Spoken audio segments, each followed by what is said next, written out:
Hey, I'd like to welcome you to another episode of Mission Matters. My name is Adam Torres, and if you'd like to apply to be a guest in the show, just head on over to missionmatters.com and click on Be Our Guest to Apply.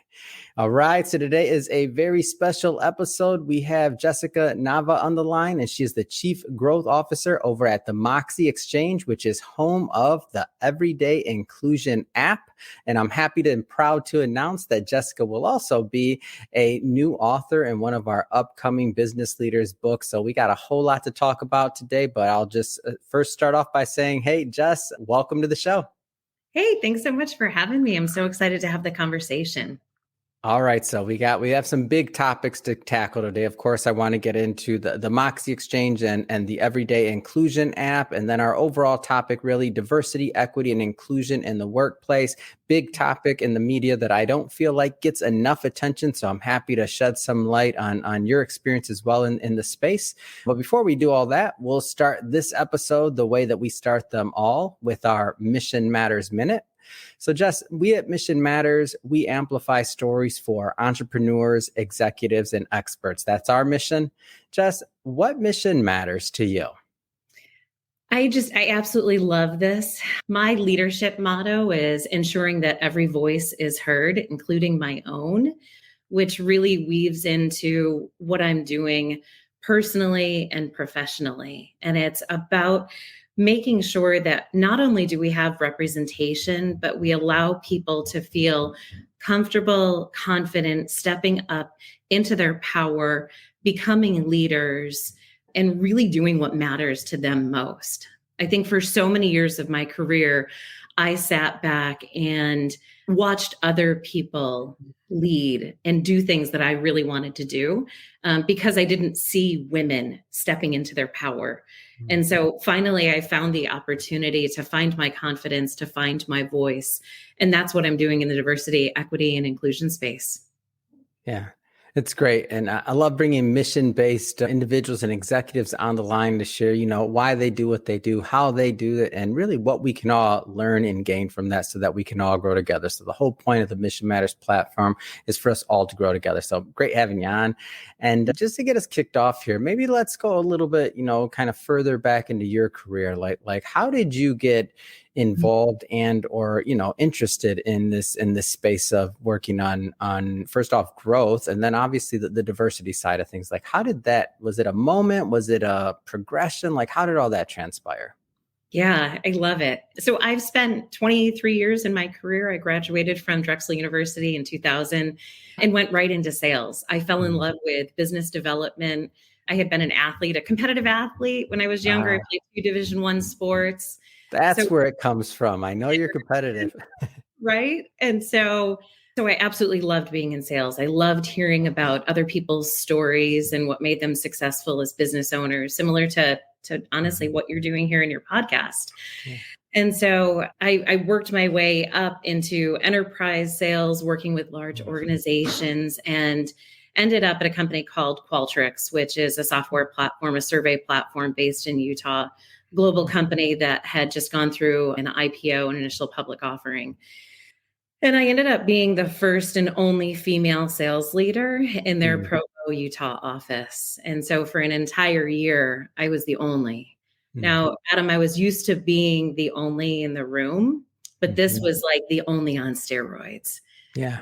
And so Utah's a pretty not diverse state, right? And I think people in that state would recognize that. And so I was asked to step into a leadership position for our women's employee resource group. So a lot of these ERGs, business resource groups, associate resource groups exist in companies to really amplify the voices of their marginalized community members. And so I was kind of a unicorn in tech, right? So being a woman in tech in sales leadership, there's not many of us. And so the organization knew that we needed to get a female leader's voice in place to help other sales executives believe that they could become sales leaders. So that's where I really found my voice for DEI. And I remember launching Mosaic, which was our employee resource group for our employees of color. And I had an aha moment. My husband's Filipino. And I have three amazing kiddos who are biracial. And I remember thinking, Jess, this is your time to do something more, not about just you, but for your kids. And so I got super active, really just hungering for knowledge, continuing to learn, grow, and be a better advocate and ally for my kids and my husband, but then really utilizing that for corporate America. It wasn't long thereafter that everything happened in 2020 with the reckoning on George Floyd. And I had the opportunity to reconnect with the CEO of the Moxie Exchange, Maureen, or she goes by Mo Berkner-Boyd, who I've known for about 13 years. And she had just launched about 5 years ago, Everyday Inclusion, which is our diversity, equity, and inclusion tech app. And I fell in love. I mean, I fell head over heels for this solution because there's nothing like it on the market. And so made that big decision to go lead growth for a much smaller company. And I'm super happy to be here. I'm excited about the opportunity and what we're bringing to market. Yeah, I think it's an amazing story. And before we get into the Everyday Inclusion app, I do want to maybe spend a little bit more time on those early days. So you mentioned having the leaders at the company you were with prior, realizing that a woman, there needs to be women representation, and to have a voice or a seat at the table, right, to help other lead and inspire and create, and to help others in the company as well as attract new talent, I'm guessing. Can you maybe talk about the importance of this? Because I feel like there's other leaders out there that have maybe been considering making some, very specific strategic moves like that. And maybe they just haven't quite done it yet or gotten around to it or for whatever reason. But can you just maybe talk about, through your experience, kind of the importance of that and maybe some of the outcome? Yeah, I think one of the most important things to recognize as a leader is that you can only change what you're measuring. And so a lot of organizations have started to evaluate, how are we doing with our percentage of women, our marginalized employees, how many people of color do we have on staff? And so that's the first and most important step. Where do we stand today? And where do we want to be when it comes to representation in our organization? I think the reason, Adam, I struggled for so many years in my career was because I never worked for a woman, right? I didn't see female sales leaders in our organization. And so subconsciously, I don't think that I knew that I could do it, right? There was that seed of doubt that was planted, and I wasn't even aware that it was there. And so it's really important for us across, especially organizations like sales, engineering, where it's really, really difficult to help promote women because that pool of talent is so small. Now, that's not the company's challenge. That starts way downstream. We're talking like middle school, right? Where girls and marginalized folks are steered away from that because they're the only in the room. So this is a lot more than just a corporate America problem. It's a society issue that we need to overcome together, right? That's why it's important we support organizations like Girls in Tech and Girls Who Code to help bring up that pool. But to your question specifically, what can leaders do? You can be really intentional and you can admit where you're struggling. I think the worst thing that companies can do is lie about how they're doing when it comes to the representation and diversity in their organizations. The last thing you want to have happen is to tout you've got this amazing diversity, equity, and inclusion mission statement as a company. And then the employee starts there and they realize it was all a facade. It was just fake, right? You're going to lose talent more quickly and, more importantly, damage your brand as leaders and executives. So admit and be honest, and then look for support. There's so many amazing organizations that you can work with, consulting organizations that can come in and help you really develop what that strategy is. But I think it's being comfortable in the things that we're struggling with. Nobody's perfect at this, right? There is a lot of blame and shame in this topic. So just being vulnerable and transparent, as Brene Brown says. Yeah. And so the Everyday Inclusion app, I think that's a good transition here, but I do need to spend a little bit more time on the story. Like, how did Mo get you? Like, I know of Mo and I know she's wonderful and I know some of the backstory, but how'd she get you? Come on. I love it. It's so funny, right? She was planting the seeds for Yeah. years, Yeah. right? So I brought Mo in to speak at our annual DEI conference. Mm. And after, she has a podcast, it's called Everyday Inclusion Live. She planted the seed and had me come in and speak on her podcast.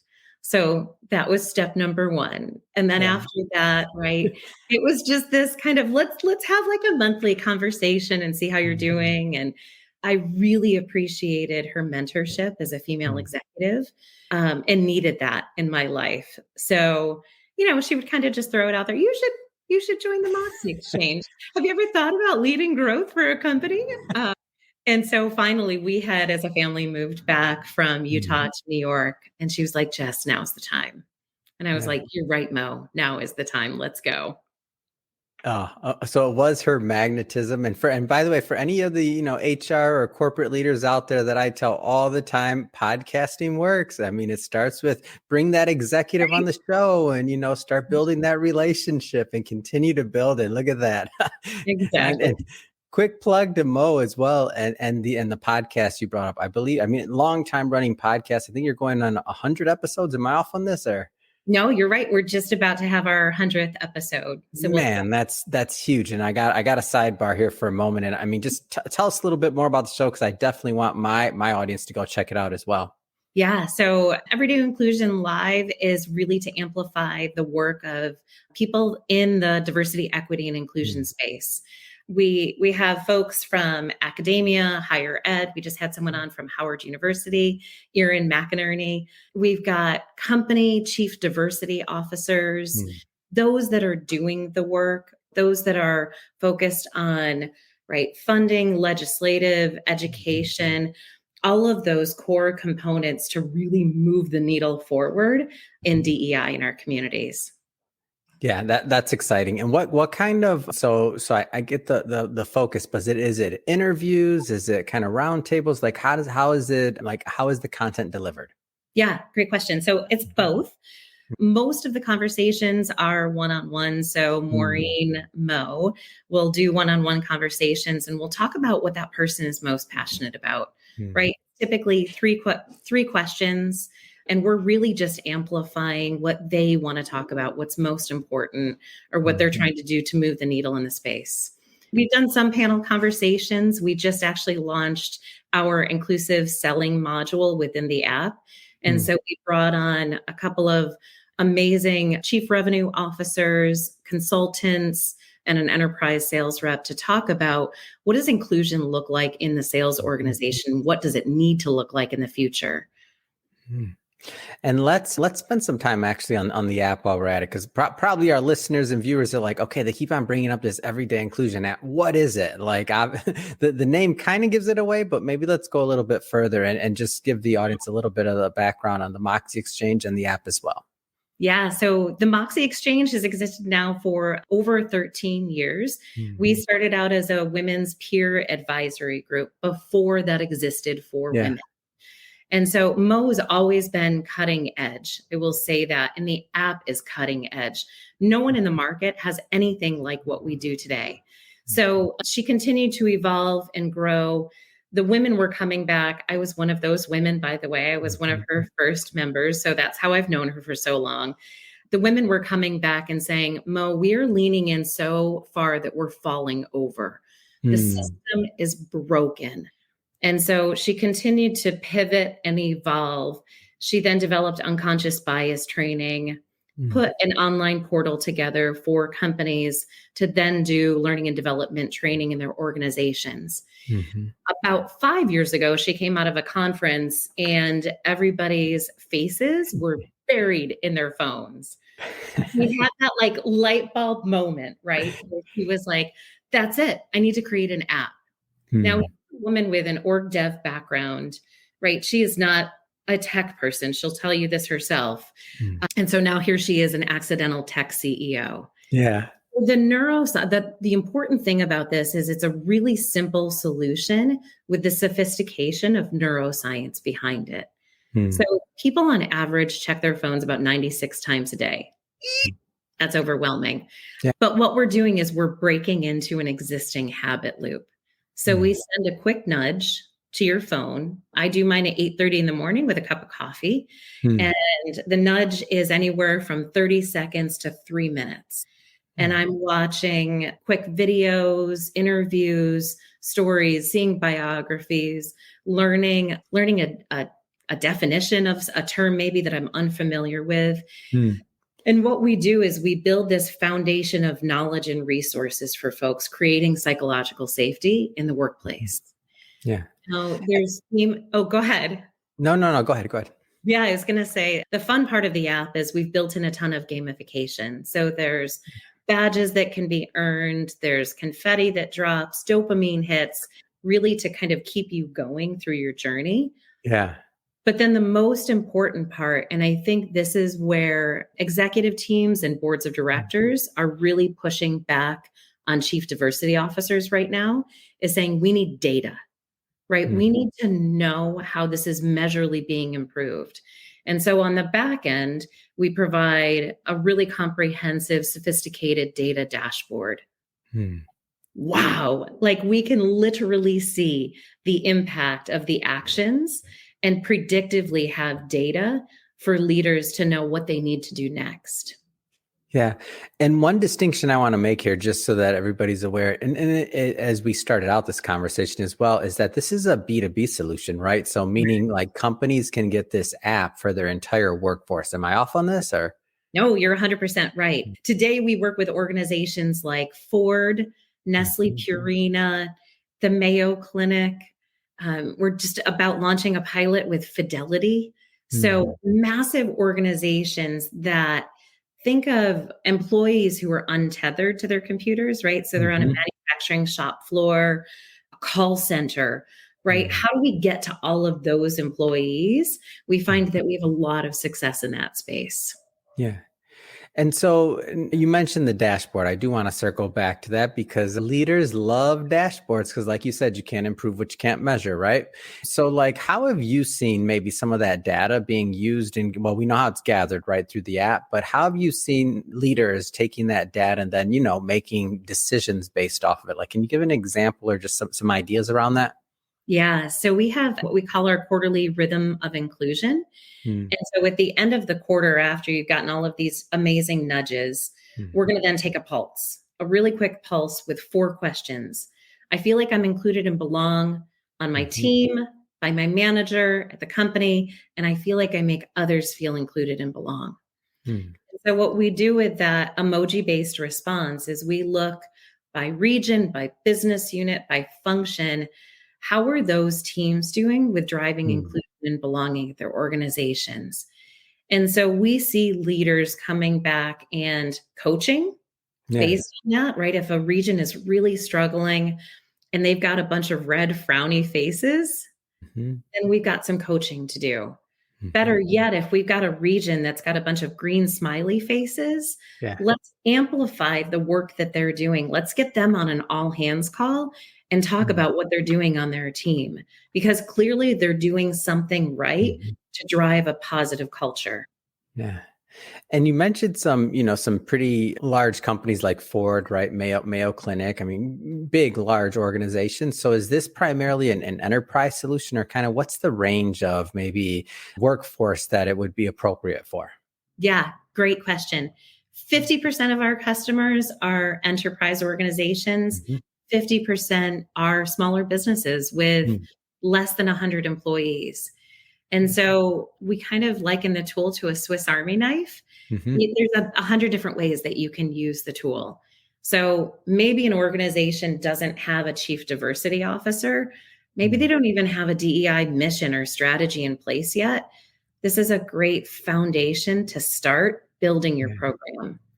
Right. And then for those enterprise organizations, this becomes one of their tools that they use to train the company. And so when you think about like, the business case for this, because I feel like a lot of individuals, have long wanted to or have thought about it like it's the right thing to do, great. But now I feel like the DE&I space just in general, as more things are being measured, and as we have things like, a competition for good talent, we have a great resignation, we have like all these other things going on where retention, like we're measuring that, like what does it cost to have this turnover? I feel like just the business case for this, it just keeps on getting more and more evident as we kind of go along. Am I off on that, or? No, you're right. It's a business imperative. Gone are the days where, right, the employer creates the culture. We need to help create that culture within our organizations, right? Literally 80% of the culture is created by those frontline leaders. And so what we want to do is we want to empower them to create these positive cultures for recruiting, for retention. There are so many logos that we can think of, names of companies who have really struggled in this space. And the cost it's immeasurable, right? Having an employee, an EEOC claim, right? An equal opportunity lawsuit. It could damage your brand forever. Not to mention the fact that it could cost your organizations millions and millions of dollars. And I think what's really interesting is we see this next generation come up. This matters to them more than the free lunches and right, the games and the break room. Like The ping pong ball solves everything, right? No. Right. I want to belong to a culture where I feel like I make a difference.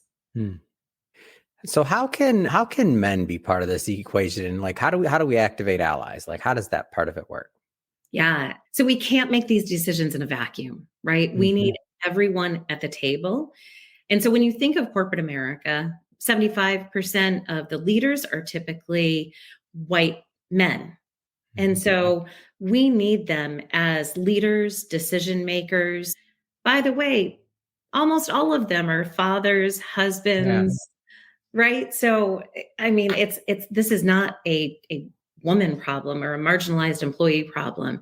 This is a society issue that we need to overcome. And so I actively talk to men to try to engage them in this conversation. And I think their biggest fear is saying or doing something wrong, right? No one wants to look foolish. They don't want to make mistakes. And so how do we create an environment of trust and of transparency? It's really scary. So I think throughout my whole career, I've done a pretty good job of pulling men along. I think we all need to make that decision collectively to work together. Otherwise, we're never going to solve it. Yeah. And I feel like what you said, where, men don't always want to make that mistake or look bad or say something like, because there is a risk, right? Especially for senior level executives that maybe aren't used to having a certain type of conversation, and maybe they haven't been coached that way. And it could be generational. I mean, a lot of different things that come into play.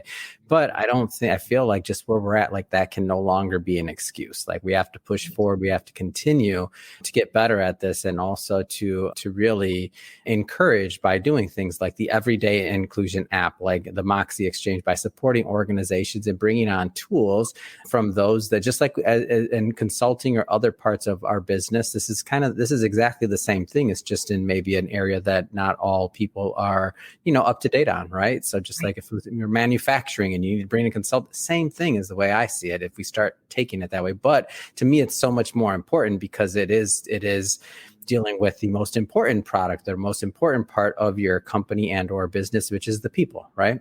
Right. Yeah. It's, I think what's really interesting is you start to work in this space and you actively work on it. One of the most important things is having an open feedback loop, right? So if someone does make a mistake, having the confidence to say, I really appreciate you trying. Maybe that wasn't the best thing to say or the best way to respond. Right. And so the responsibility falls on both people, those that are stepping out and making that effort, and those that know more about the space as well. Yeah.